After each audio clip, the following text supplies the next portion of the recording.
올해 진주시 의회가 예산을 93억 원을 삭감을 했습니다. 이에 대해서 명분 없는 예산 삭감이다, 혹은 시장 발목 잡기다라는 이야기들도 있었는데요. 어떻게 생각하십니까?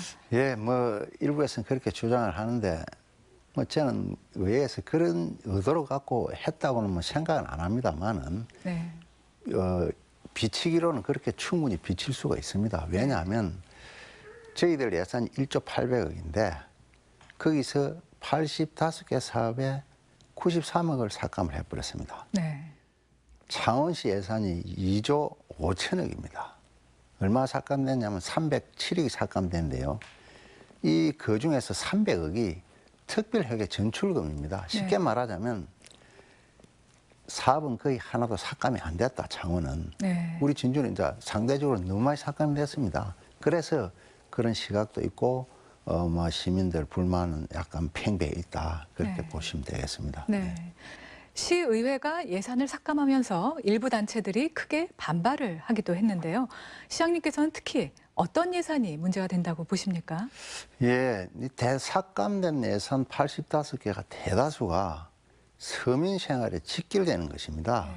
예를 들자면 음식물 쓰레기 처리장에 그릇막 필터를 하나 새로 설치하는 예산이 1억 3천짜리가 있습니다. 그 필터를 신설을 하면 음식물이 쓰레기가 잘 걸러져 가지고 처리가 잘 되는 것인데 그 이전에 삭감돼 버려 가지고 이제 음식물 쓰레기 처리에 상당한 문제가 있다. 그 다음에는 우리나라 부모들의 제1의 염원은 자기 자식이 좋은 대학에 가서 속칭 출시하는 것을 바라는데 우리나라 입시 제도가 수시로 바뀌고 있습니다. 정시에서. 쉽게 말하자면 시험을 쳐가 들어가는 대학이 아니고 평소에 한 쭉 행태를 가지고 심사를 해서 들어가는 제도로 바뀝니다. 수시가 현재 전국 평균이 70%고 정시가 30%밖에 안 됩니다. 특히 서울에 상위 대학의 10개는 수시 85%, 정시 15%밖에 되지 않습니다. 그런데 이 수시로 바뀌고 수시에서 가장 중요한 결정력을 가진 게 뭐냐면 학생부입니다. 이 학생부는 아무 때나 기록을 하는 것이 아니고 옛날에 저희들 때처럼 출석을 며칠 했다, 결석을 했다, 이것이 하는 것이 아니고 학생부는 이 학생은 수학에는 취미가 없는데 생물에는 취미가 있다. 그래서 전국을 다니면서 닭을 연구하고 소도 연구했다. 그럼 이 친구가 수의과 대학이나 생물학과에 지원하면 됩니다. 그런데 음대나 법대를 지원하면 떨어집니다. 수시에서.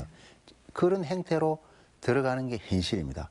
그래서 이 학생부를 만드는 것은 지금 지방은 얻었기 때문에 선생님들, 학부모님들이 저희들의 강력히 요구를 해서 저희들이 이 예산을 반영을 했는데요. 이게 또 반으로 삭감이 되어버렸습니다. 그러니까 이제 이 학부모들의 실망은 굉장히 큽니다. 그래서 항의 전화가 엄청 오고 있습니다. 저희들한테.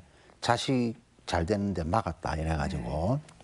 그 다음에는 15의 문제가 있습니다. 전국에 226개 기초자치단체가 있는데요. 15를 발행하지 않는 곳은 단 한 군데도 없습니다. 그런데 이것이 전액 삭감이 되어버렸습니다. 그러니까 이 시민들이 왜 나오든 한 달에 한 번씩 나오든 15가 안 나오느냐, 왜 다 깎였느냐, 이런 문제. 그 다음에 이제 진주 수영장이 있는데요. 저희들이 운영하는 수영장이 있는데 보일러를 교체를 해야 되는데 이 비용이 또 완전히 삭감되어 버렸습니다. 좀 있으면 수영장을 문을 닫아야 될 형편입니다. 이런 등등 주로 서민과 관계되는 게 대다수가 깎였기 때문에 항의가 사실 그동안에 쭉 빗발치고 있습니다. 이렇게 예산 삭감은 결국 시민들의 불편으로 이어질 수밖에 없는데요. 추경을 통한 예산 확보 혹시 검토하고 계신지요? 그게 그렇습니다. 추경이라는 게 지금 현재로는 추경이 할 수가 없습니다. 왜냐? 추경이란 것은 예산 성립 후에 새로이 생긴 사유로 인해서 기존 예산에 변경을 가하는 것이 추가 경정 예산입니다. 그러면 새로운 사유란 뭐냐? 국가재정법에 딱 정해져 있습니다. 전쟁, 남북관계, 경제위기 등등입니다. 그런데 요번에 저희들이 깎인 예산 85개 사업은 이 사유에 해당되지가 않습니다. 그래서 법상으로는 추경을 못하게 돼 있습니다. 그래서 저희들이 고민이 굉장히 크다는 거죠. 지금까지 이야기 나눈 유례 없는 예산 삭감은 올해 진주시정과 그리고 역점 추진 사업에 대한 말씀 부탁드립니다.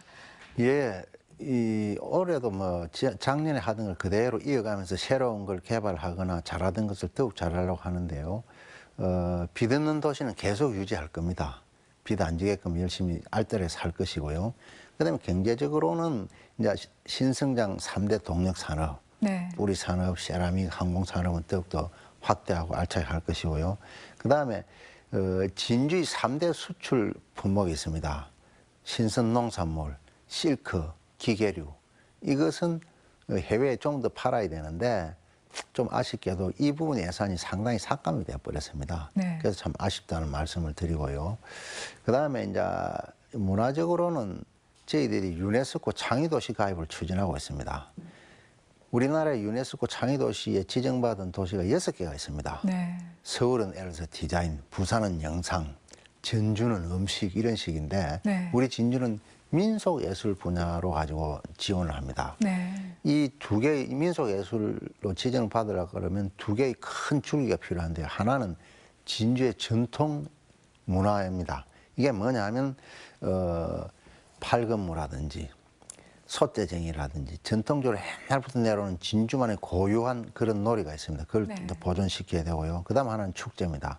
이제 세계 사실은 저는 5대 축제에 충분히 들어섰다고 보는 것이 난강유등축제입니다. 세계 그동안에 5대 축제 가보면 우리 난강유등축제보다 나은 걸 제가 못 봤습니다. 사실은. 네. 그래서 외국인들이 우리 난강유등축제를 보면 정말로 좋아를 합니다. 이 난강유등축제를 더욱 발전시킬 것이고요. 네. 또 전통적으로 해오던 개천예술제, 농계제 이런 순수 예술 이런 축제를 계속 키울 것입니다. 이러면 우리가 민속예술 분야의 창의도시로 지정을 받아서 이제 진주는 세계적인 도시로 나아가는 것이죠. 예, 그걸 네. 추진하고 있습니다.